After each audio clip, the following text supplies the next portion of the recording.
수업 시작하겠습니다. 실전지에서 동차반 1회인데요. 일단 동차반 수업은 시험 문제는 어떻게 출제하는 거냐면 일단 진도별로 출제를 합니다. 진도별로 출제하는데 여튼간에 그래도 올해 이제 시험을 보실 분들을 전체적으로 하는 거니까 그렇지만 또 다른 실전지에서하고 또 여러분들이 또 볼 시간이 있으면 좋은데 우리가 지금 봄부터 겨울 늦겨울부터 해가지고 쭉 이제까지 쭉 진행해 온 것 자체가 기본 이론하고 그다음에 사례 강의 그리고 기초 GS까지 끝냈다는 걸 전제를 하고 이제 실전 들어가서 어떻게 풀 것이냐 이런 문제를 전제로 하는 겁니다. 현재 나와 있는 모든 형태의 GS 문제들이 너무 다양하긴 하고 그리고 동차반들이 가장 걱정해야 될 게 이제 어떤 문제가 어떻게 나올 것이냐 이런 문제가 있는데 기존 이제 처음 하신 분하고 동차반하고 가장 큰 차이점은 기존에 하신 분들이 수업하는 것보다도 훨씬 더 많은 양을 소화해낼 수밖에 없는 이런 문제가 생기는 거죠. 그래서 동차반 수업은 일단 가장 중요한 게 어떤 문제가 나올 가능성이 있는가를 전제로 하고요. 그래서 약간 좀 뭐하긴 하지만 약간 찍기 문제도 있습니다. 그래서 이런 문제는 반드시 보고 넘어가셔야 된다. 그래서 좀 어려울 수 있어요. 일단 흔히 쟁점별로 나올 수 있는 문제도 있고 또 최근 판례를 통해서 반드시 알아야 될 문제가 있고 그래서 진도별로 나가되 이제까지 근 한 5년 동안 안 나왔던 문제 그러나 나올 수밖에 없는 문제들 반드시 나온다는 것보다 민사소법에서 나와야 되는 문제인데 아직 안 나온 문제를 일단 우선 한번 살펴보고 그리고 최신 판례에서 특히 한 2, 3년 동안 계속 같은 흐름으로 나오는 판례들 그래서 나올 가능성이 있는 그런 판례를 가지고 문제를 출제했습니다. 그러니까 다른 GS에서는 제가 A형하고 B형이 있는데 A형은 진도별로 나가는 거고요. B형은 전범인데 특히 요즘 나오는 문제들 중에 가장 어려운 문제들을 골라서 하는 부분이 좀 있습니다. 그래서 제 GS를 혹시 들으시는 분들은 A형하고 B형이 있는데 그 A형하고 B형 중에서 특히 동차반들에게 반드시 이런 문제는 파악하고 넘어가시라 라고 하는 것만 따로 모아가지고 우리 동차반 GS 문제를 제가 만들었습니다. 그래서 여러분들 좀 어려울 수 있어요. 당연히 어려울 수밖에 없는 게 일단 이 수업은 최소한 이 수업을 들었을 때 올해 시험 문제를 봐서 이 정도는 나올 수 이런 주제들은 나올 수밖에 없다라고 하는 걸 먼저 모아가지고 하고 여러분들이 그 부분을 집중적으로 GS를 통해서 수업을 하길 바라는 거기 때문에요. 그래서 좀 어려울 수 있지만 앞으로 진도별로 나가면서 여러분들이 왜 이런 문제를 봐야 되느냐 이렇게 정리하시면 될 것 같아요. 그거는 이제 수업 중에서 계속 이제 여러분 보시도록 하고요. 앞으로 수업은 이제 2교시 2시간 동안 120분이죠. 그죠? 120분 동안에 이제 8문제 100점짜리를 풀 거고요.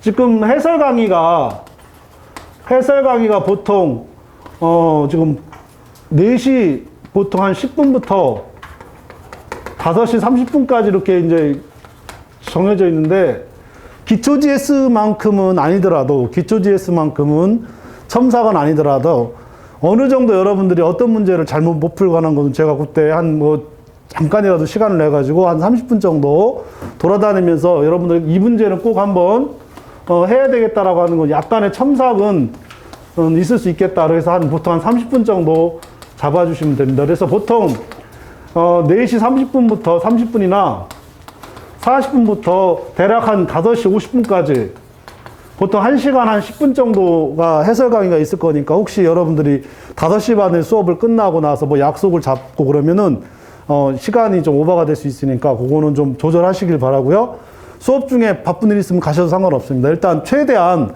동차반이기 때문에 이 시간을 통해서 여러분들이 쟁점을 잡아가지고 어떤 문제를 쓸 수 있을지에 대해서 제시를 그러니까 두 번째 보는 사람하고 거듭 말씀드리지만 올해 처음 시험 보는 사람들의 가장 큰 차이점은 전체적인 내용을 확실히 파악하지 못하고 있다라고 하는 부분이 가장 큰 부분이기 때문에 그렇다면 전략적으로 어떤 부분을 집중적으로 보고 들어가서 올해 시험 볼 것인가. 이게 끝나고 나면 6월하고 7월 2달밖에 없잖아요. 그죠? 6월하고 7월 2달밖에 없기 때문에 그 안에 집중적으로 봐야 될 부분이 어딘지를 이 시간을 통해서 여러분들이 그리고 내가 지금 뭘 모르고 있는지를 뭘 모르고 있는지는 시험을 보고 나서 알아요. 그전에는 몰라요. 내가 알고 있는 것처럼 보이지만 막상 답안지를 쓰다 보면 이게 그런 문제였는가 라고 하는 문제가 있을 수 있기 때문에 그래서 이 GS를 동차반 GS를 하는 목적도 있고 그렇게 수업을 진행하겠다 이렇게 이제 이해를 하시면 됩니다. 대략 그래서 보통 한 이제 수업은 한 6시쯤에 끝날 것 같다 이렇게 이제 생각하시면 될 것 같고요. 일단 이렇게 수업을 진행하도록 하겠습니다.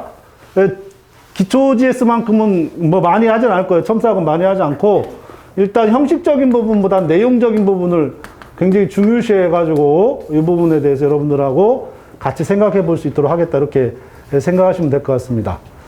예, 그렇게 하시고 지금 월수금이잖아요, 그죠? 월수금 이렇게 하는 이유가 요때 본 거는 그 다음날 여러분들이 확인을 하셔야 돼요.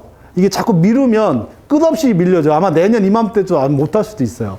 그러니까 바로 여러분들 오늘 본 거는 오늘 안에 그리고 내일까지 보시고 나서 또 하셔야 돼요. 그리고 저도 이렇게 하루 건너뛰어서 특히 동차반인 경우 이렇게 월수모로 하는 이유 중에 하나가 어디에 있냐면 요때 본 거를 같이 채점해 가지고 바로 봐야 돼요. 이게 토요일하고 일요일날 하는 게 어떤 단점이 있냐면 전 최대한 토요일날 한 거는 일요일날 채점을 해서 드립니다. 근데 일요일날 한 거를 그 다음날 토요일날에 이렇게 줘야 되는 문제가 생기는데 요때가 일주일 동안 요 한 거를 다 까먹어 버려요. 그래가지고 사실상 그 어떤 그 의미, GS의 의미가 좀 떨어져요.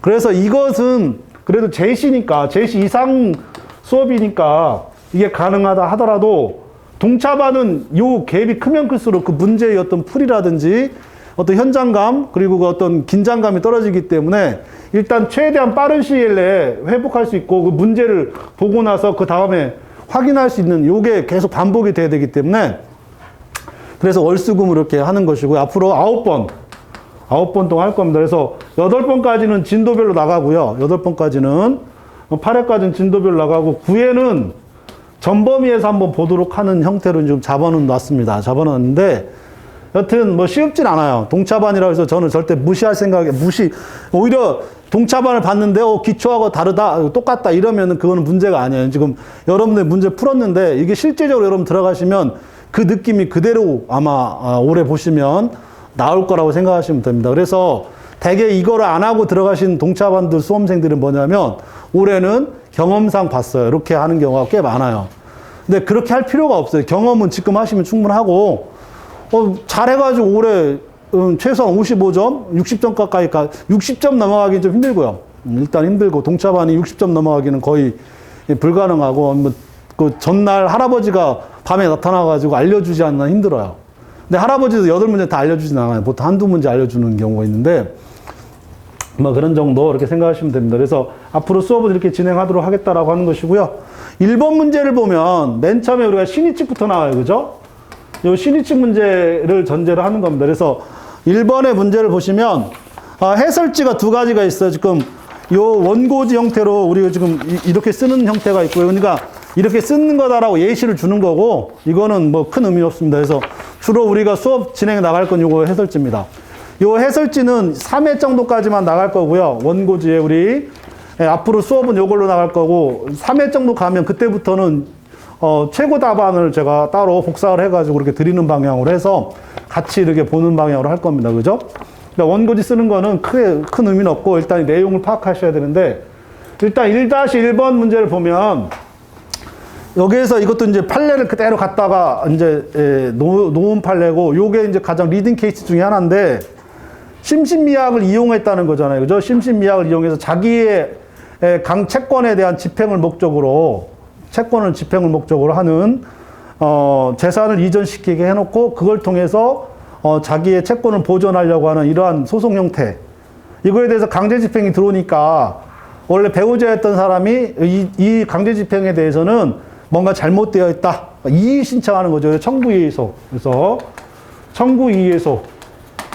이 청구의 이의소에 대해서는 길게 쓸 필요가 없어요. 문제를 물어보려고 하는 게 아니고 직접적으로 나오는 문제가 아닙니다. 나중에 청구 이의소 같은 경우에는 변종 후 사유도 변종 후 사유. 이거 써도 상관없어요. 저는 답안지는 안 써놨는데 변종 후 사유로서 집행 저지 효력. 집행 저지 사유가 있으면 집행을 저지할 수가 있어요. 이게 이제 변종 후 사유라고 그래가지고 기판력 할 때 변론 종결시라고 하는 가장 중요한 민사집행 44조에서 나오고, 그 다음에 218조에서도 변종후라고 하는 요때의 그 개념이 여기서부터 나오는데, 여기서 보시면 청구의 이의소 정도는 좀 알아둘 필요가 있는데, 그래서 청구의 이의소로서 어떤 사유를 가지고 이 집행 저지를 할 수 있느냐, 청구 이의 사유로 삼을 수 있느냐, 이 논의를 하는 겁니다. 그래서 쟁점 정리를 하면 여기서 보면 알겠지만 갑이 주장한 사유가 뭐예요? 무효인 판결이거나 혹은 부적법한 판결 가지고, 그죠? 부적법한 판결을 가지고 집행하는 것이다. 이렇게. 그럼 부적법한 판결을 집행하는 것도 부적법하겠죠. 이것도 부적법한 것이다. 이렇게 얘기하는 거기 때문에, 따라서 갑이 주장한 무효 사유를 인정할 것이냐. 그래서 요게 일단 먼저 검토를 해야 되겠죠. 그죠? 뭐라고 했냐면, 두 번째 줄 보면 강제 집행은 무효인 판결이거나 부적법한 판결로서 부당하다고 주장하면서 해서 일단 무효인 판결인지를 다 살펴봐야 됩니다. 무효인 판결이면 이 판결에 기해서 집행하는 거니까 주장의 타당성을 인정할 수 있겠죠. 그죠? 그 다음에 이게 부적법한데, 그러면 이 부적법한 사유가 뭐냐라고 하는 게 이제 신의칙을 전제로 하는 겁니다. 신의칙을 주장할 수 있느냐, 이걸 통해서 집행을 저지할 수 있는가, 요 논의는 이제 나오는 거죠. 그래서 여기서 무효를 살펴봐야 되는데요. 이 무효를 살펴보려면 무효 사유가 뭐냐, 이 사유가 있는 거는 사안에서 보셔서 아시겠지만 소송 무능력자잖아요. 그죠? 소송 무능력을 이용한 행위다. 이렇게 되는 겁니다. 그럼 소송 무능력을 이용한 행위는 맞는 것 같은데, 이게 무효냐는 거죠. 무효냐는 거. 그럼 무효냐, 이효냐라고 하는 거죠.